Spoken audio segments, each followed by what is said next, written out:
அந்த அளவுக்கு நான் எம்ஜிஆரோட நெருங்கிய உறவில் இருந்திருக்கிறேன்.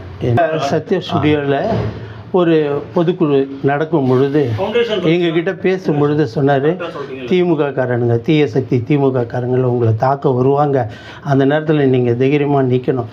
இன்னொன்று, ஒரு மனுஷங்கிட்ட பேசும்போது அந்த ஸ்டெப்பு எப்படி இருக்கணுன்றதையும் அந்த நேரத்தில் அந்த கூட்டத்தில் சொல்லி கொடுத்தாரு. ஒரு காலை முன்ன வைக்கணும், ஒரு காலை இப்படி வச்சு நில்லுங்க, அப்போ தான் அவன் தாக்க வந்தான்னா உங்களை நீங்கள் தற்காப்பிக்க முடியும் அப்படின்ற ஒரு இதையும் அவர் சொன்னார். சொல்லி தந்தார். ஆமாம், அடிக்கிறதுக்கு இல்லை, தற்காத்துக்கிறதுக்காக.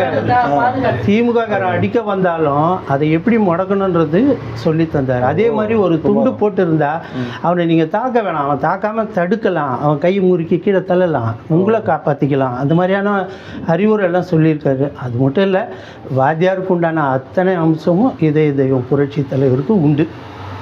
நான் சொல்லணுன்னா நிறைய சொல்லலாம். ஒரு ஆண் செய்யும் உதவியை வீட்டில் இருக்கிற அந்த மனைவி ஒரு சில நேரங்களில் மனம் கோணுவாங்க. ஆனால் அன்னை ஜானகி அம்மா தலைவர் 2ன்னா அவங்க 3ஆக தரக்கூடிய குணம் உண்டு. அந்த மாதிரி நிறைய சம்பவங்கள் எனக்கு தெரிஞ்சே நடந்தது. அவர் மறைவுக்கு பின்னாடி கூட ஐயா வலம்புரி ஜானுக்கு உதவியாதாக கூட என் காதுக்கு ஒரு செய்தி வந்தது. அந்த மாதிரி உதவுற குணம். அவங்க ஒரு அன்னபூர்ணியாக தான் அந்த வீட்டில் வாழ்ந்தாங்க. இன்றைக்கி அந்த வீட்டுக்கு போனால் நமக்கு அந்த உணர்வு தான் ஏற்படும். இன்றைக்கும் அந்த காதுகேதாளர் பள்ளிக்கெல்லாம் நிறைய செய்யும் பொழுது என் நண்பர் சரவணன் ராஜகோபால் இருக்கார்.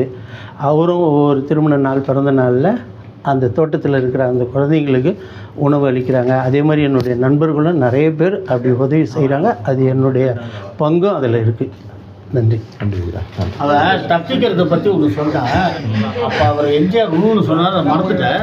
சொல்லுங்கள். தப்பிக்கும் போது பொண்டாட்டியை நினச்சிங்க அப்படின்னு சொல்லுங்கள். அதை தப்பிக்கும் போது பொண்டாட்டியை நினச்சிங்க அப்படின்னு எம்ஜிஆர் சொல்கிறார். காமெடி சொல்கிறாரா?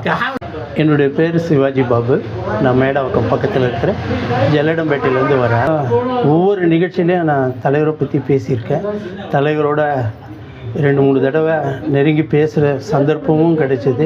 என் மக தேவி, வனிதா, இவங்க 2 பேரும் தாவைக்காக பொறுப்பில் இருக்காங்க. ஆமாம்.